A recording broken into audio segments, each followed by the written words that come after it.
В рамках рабочего визита в Алмату уважаемый Рустами Эмомали и председатель Сената парламента Республики Казахстан Мулен Ашимбаев провели встречу с участием делегации Маджлиси Милли и Сената парламента. На встрече обсуждены ситуация, перспективы развития двусторонних отношений, в том числе и расширение межпарламентских связей. В ходе переговоров стороны также обсудили вопрос экономического и культурно-гуманитарного сотрудничества. Было отмечено, что объем товарооборота между двумя государствами за прошедший год составил более $1 миллиарда по сравнению с 2020 годом он увеличился на 30%. Было также сочтено необходимым укрепление эффективного сотрудничества в приоритетных социально-экономических сферах, таких как промышленность, энергетика, транспорт и связь, здравоохранение, образование, культура и туризм.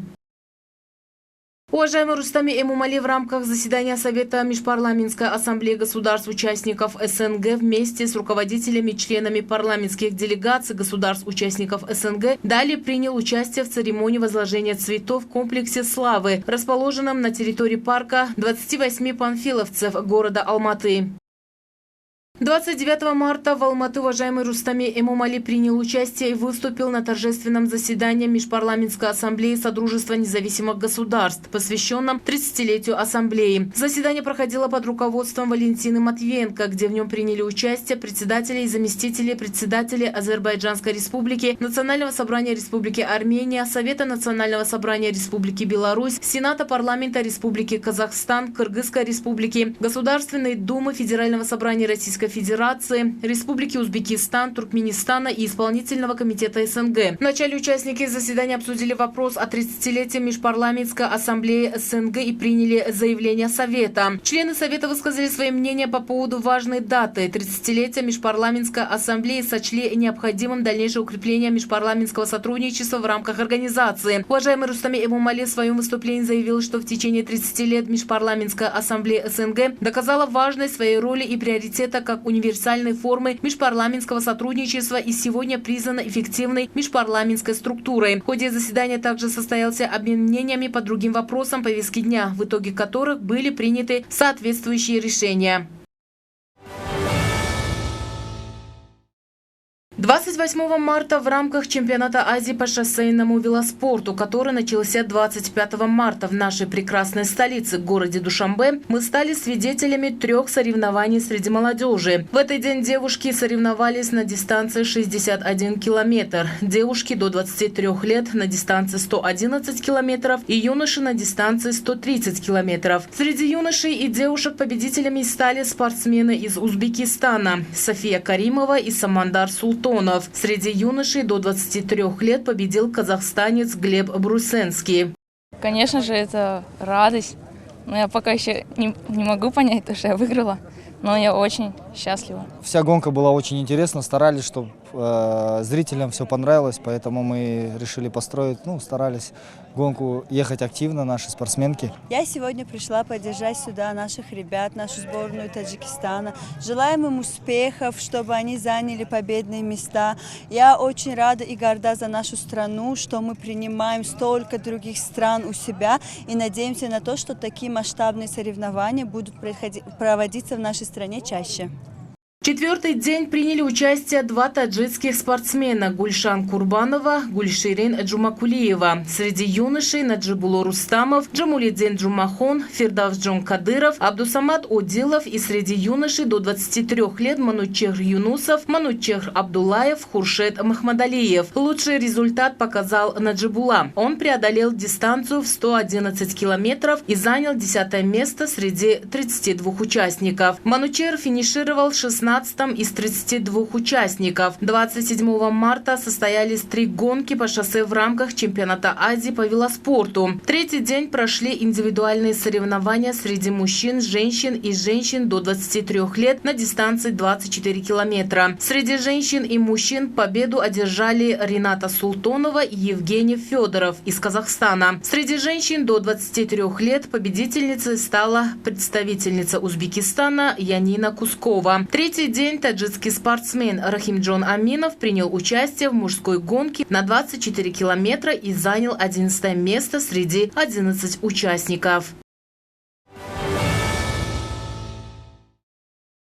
Все жители города Бустон Сагдийской области наравне с местными органами исполнительной власти вносят свой достойный вклад в развитие общества. За годы государственной независимости в городе были соорудированы и сданы в эксплуатацию множество объектов, что, несомненно, сыграло важную роль в развитии экономики страны. На базе финансовых поддержек местных жителей заметно улучшилась техническая база, общественное коммунальное хозяйство и хозяйство города. Предстоящему празднованию 35-й годовщины Дня государственного суверенитета страны в городе активным ходом идут строительные работы. В данном контексте во всех культурно-развлекательных парках, улицах и проспектах города сажается ряд сезонной растительности. В последние годы в большом количестве в страну завозятся и высаживаются саженцы многолетних тенеобразующих и декоративных деревьев. Работы в этом направлении проводятся повсеместно и в областях. Яркие цветы и зеленые кустарники одаривают особой красотой облик живых кварталов и способствуют укреплению здоровья жителей.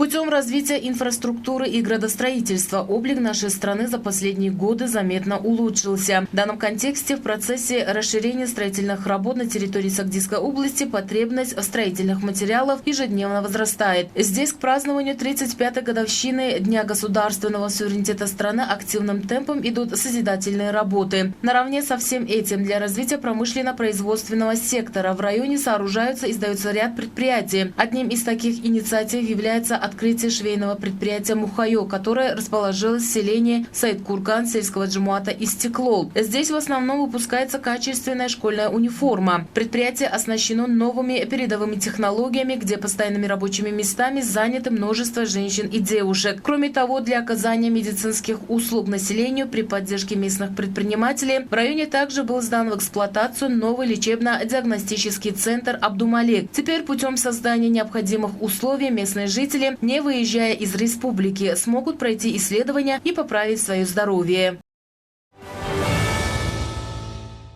С целью развития животноводства, увеличения их поголовья, а также улучшения породы животных в республике организованы 297 пунктов по искусственному оплодотворению, в том числе 77 пунктов для общественных животных и 220 пунктов для домашних. Для организованного проведения опытной кампании малого рогатого скота, оказания животноводам практической и методической помощи издан приказ и составлена специальная комиссия Министерства сельского хозяйства республики и подведомственных организаций и учреждений. Члены данной комиссии, специалисты и ученые отрасли в сезон опыта животных выехали в города и районы страны для оказания практической помощи животноводам. В соответствии с данными в коллективных и дихканских хозяйствах республики выращивается 395 323 голов овец и коз, а план опыта в текущем году составляет 355 924 голов, что соответствует на каждые 100 голов овец и коз по 90 голов ягнят и козлят. Необходимо отметить, что для всестороннего развития животноводства, увеличения и улучшения пород имеющихся животных, а также для всесторонней подготовки и проведения опытной кампании на высоком организационном уровне на основе распоряжения Министерства сельского хозяйства во всех областях, городах и районах республики созданы рабочие группы. В соответствии с данными Управления животноводства Министерства сельского хозяйства до 11 марта текущего года в коллективных и дихканских хозяйствах республики всего получено 126 526 голов ягнят и козлят, что на 14 423 голов больше, чем за данный период прошлого года. В настоящее время на каждые 100 голов овец и коз получено по 32 голов молодняка. В нашей стране в последние годы уделяется особое внимание развитию отрасли ковроткачества с целью возрождения древнего народного творчества, всестороннего развития и технологической модернизации отрасли, усовершенствования качества и внедрения новых технологий, увеличения производства отечественной продукции, открытия новых рабочих мест. Решением правительства страны была принята программа развития ковроткачества в Республике Таджикистан на 2014-2020 годы. Правительство республики обратило особое внимание для развития народных ремесел и увеличила количество обучающих курсов в среднеучебных заведениях по подготовке мастеров по пошиву одежды, поваров, ткачей ковров и многих других древних народных профессий. Активное продвижение ремесленничества, в том числе ковроткачества, оказали содействие развитию отрасли, созданию и реконструкции малых и крупных промышленных предприятий, привлечению на работу специалистов отрасли. Принятая программа содействовала развитию отрасли и создала условия для обновления обновления технологического парка предприятий и планомерно увеличение производства качественных ковров и другой продукции. В настоящее время для возрождения народных промыслов организованы школы, курсы, отраслевые обучающие центры и предприятия ремесленников, где работают талантливые и знаменитые мастера и народные умельцы. Как отмечают специалисты отрасли, работники, выбравшие профессию ковроткачества, должны хорошо изучить работу оборудования и снаряжения ткацких цехов и предприятий, технологию производства, рисование узоров и орнаментов, основы предпринимательства и другие требования ковроткачества. Ковроткачество – это профессия, где работник занят и умственным, и физическим трудом, должен иметь крепкое здоровье и совершенные отраслевые знания. Преуспевающими в своем деле становятся созидатели и творцы, и те, кто сможет возродить древнее народное ремесло таджикского народа.